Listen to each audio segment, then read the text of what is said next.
For decades, Pakistan sold the world a story. Touch us and we go nuclear.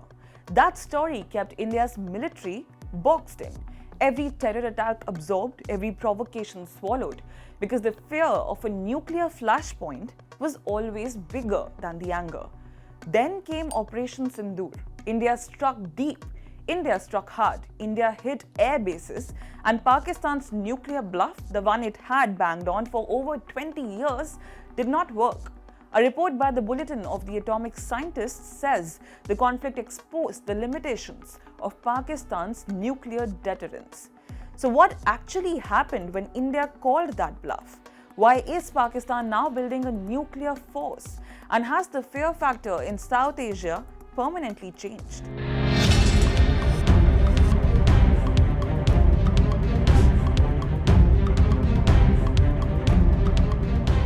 In May 2025, after the Pahalgam terror attack, India launched Operation Sindoor.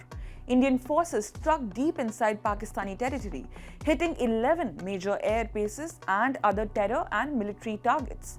No nuclear signaling followed. No escalation ladder was triggered. According to a report in the US-based Bulletin of the Atomic Scientists, Pakistan's strategic elite were forced to confront a hard truth. Nuclear weapons have limits. For 2 decades, Pakistan had sold its nuclear arsenal as an absolute guarantee under what it called full-spectrum deterrence. The promise was simple: any Indian response at any level could trigger a nuclear exchange. Operation Sindoor broke that promise in front of the whole world.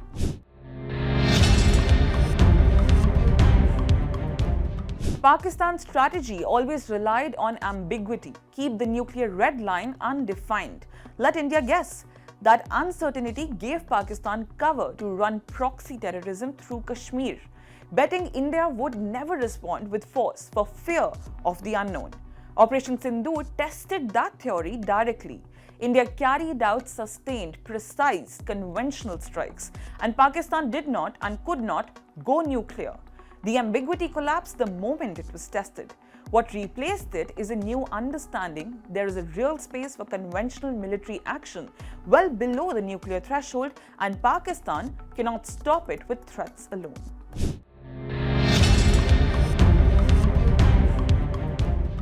Rawalpindi did not sit still after this exposure. Within months, Pakistan announced a new Army Rocket Force Command. This is significant. It was explicitly built as a non-nuclear entity, with nuclear-capable missiles kept under a separate command. In simple terms, Pakistan is now investing heavily in conventional rocket and missile power, separate from its nuclear arsenal. Why? Because nuclear threats alone failed to stop India during Sindoor. Pakistan's Air Force, its drones, its Fatah series rockets could not inflict meaningful damage on India during that 88-hour conflict. So now Pakistan is rebuilding its conventional muscle because the nuclear card no longer buys it the same protection.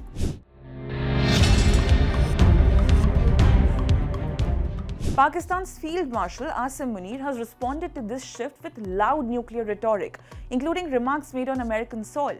But experts reading this closely call it a signal of weakness, not strength. This kind of talk is aimed at 3 audiences: Pakistan's own domestic public to project resolve, India to try and reassert deterrence, and crucially, the international community, especially the US, to pull in outside pressure whenever a crisis flares up. This is what analysts call a catalytic nuclear posture. It's not battlefield strategy, it's a safety valve used because the old deterrence model stopped working on its own.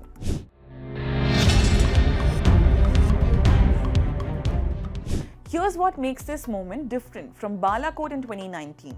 That strike proved India could act below the nuclear threshold. Operation Sindoor went further. It proved India could sustain that action, hit multiple targets, and hold that line without Pakistan daring to escalate. Nuclear weapons still matter for Pakistan's existential survival. Nobody is saying that arsenal is gone or irrelevant, but its use as a shield for terrorism, that shield has cracked.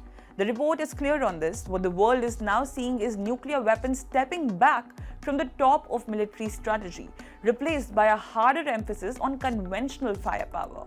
That is exactly why Pakistan's defense spending is climbing and why this new rocket force command exists.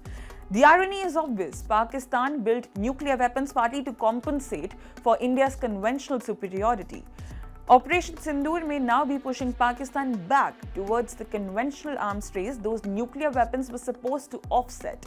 So the nuclear bomb has not disappeared from South Asia's battlefield, but its ability to stop every battle may have.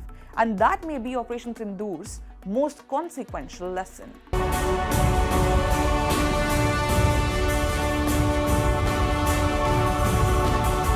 Nuclear weapon. The old rules are breaking.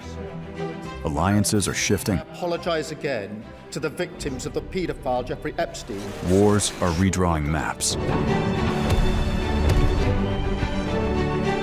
Oil routes can shake economies overnight. One election in America can impact markets in Mumbai. No tax on tips. One move by China can alter the balance in Asia. One conflict in West Asia can hit every Indian household. This is no longer a distant story. This is our story. Your story. Because for the first time in decades, India is not watching from the sidelines. India is rising. India is negotiating. India is balancing rivals. India is building military strength. India is shaping trade routes. India is becoming central to the new global order. And yet, most global news is still told through someone else's lens. Washington's lens, Beijing's lens, London's lens. But where is India's lens? Where is the platform that explains the world from our perspective? Welcome to India's Axis, a new destination for geopolitics, strategy and power seen through India's eyes. From Neighborhood Watch to the biggest global stories that matter to you. Why tensions in the Taiwan Strait matter to India. How one move by China can affect India's security. What turmoil in Pakistan means for regional stability. How Bangladesh, Sri Lanka, Nepal, and Bhutan shape India's neighborhood. Why oil choke points can hit your wallet. How wars abroad can reshape India's security. This is not noise. This is not shouting. This is not recycled headlines. This is sharp, intelligent storytelling. Daily explainers, war room analysis, strategic conversations. Because news is everywhere, but perspective is rare, and in the age of confusion, clarity is power. Axis is for the audience that wants more than headlines. The axis of global power is shifting. India is at the center of that shift. It's time the world was explained accordingly, to understand the world through India's strategic lens. Subscribe now.